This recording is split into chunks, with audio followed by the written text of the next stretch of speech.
ความคืบหน้าพายุลูกเห็บพัดถล่มทางภาคเหนือนะครับคุณผู้ชมที่ลำปางเนี่ยเมื่อช่วงเช้าทางผู้ว่านรงศักดิ์ที่เห็นใส่หมวกนั่นแหละฮะท่านลงพื้นที่ไปดูเนื่องจากกลางดึกที่ผ่านมาลูกเห็บถล่มนะฮะในพื้นที่อำเภอเมืองปานของจังหวัดลำปางและเนี่ยคือภาพความเสียหายครับพอลูกเห็บมาหลังคาพังแต่ประเด็นที่ชาวบ้านทุกข์ใจที่สุดก็คือพืชผลทางการเกษตรก็เสียหายไปด้วยเนี่ยฮะไม่น้อยกว่า 20 หลังคาเรือนนะครับส่วนพื้นที่การเกษตรนั้นกำลังประเมินกันอยู่ครับว่าเสียหายขนาดไหนอันนี้ที่ลำปางส่วนที่เชียงใหม่นี่น่าเห็นใจมากที่ห้วยน้ำดังที่เราบอกไปเมื่อสักครู่นี้ฮะที่มีการแชร์ภาพปรากฏว่าเช้านี้ไปตรวจสอบ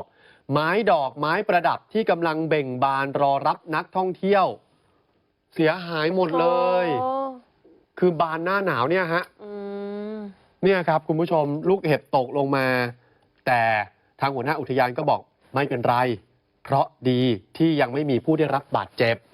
ถึงแม้ดอกไม้จะเสียหายก็ตามแต่อากาศหนาวก็ยังสร้างความตื่นตาตื่นใจให้นักท่องเที่ยวส่วนที่เชียงรายฮะอันนี้หนักเลยเพราะเสาไฟฟ้าที่เมื่อช่วงเช้าเราบอกว่า40 กว่าต้นตรงทางเข้าใช่ไหมฮะพอเข้าไปข้างในก็อีก10 กว่าต้นสรุปนับไปนับมามากกว่า100 ต้นครับคุณผู้ชมเป็นความเสียหายที่อำเภอเชียงแสนจังหวัดเชียงรายมากกว่า3 ตำบลที่ได้รับความเสียหายตอนนี้เสาไฟฟ้าแรงสูงและแรงต่ำล้มเป็น100 ต้นทั้งทางเข้าตัวเมืองทางเข้าหมู่บ้านบางช่วงปิดช่องการจราจรตอนนี้ก็ไม่มีไฟฟ้าใช้กันในหลายจุดเจ้าหน้าที่ขอความเห็นใจเพราะ100 ต้นต้องใช้เวลาในการทำงานดูสิฮะปิดการจราจรไป1 ช่องเลยโอ้โหหนักจริงหนักเลยฮะชาวเชียงราย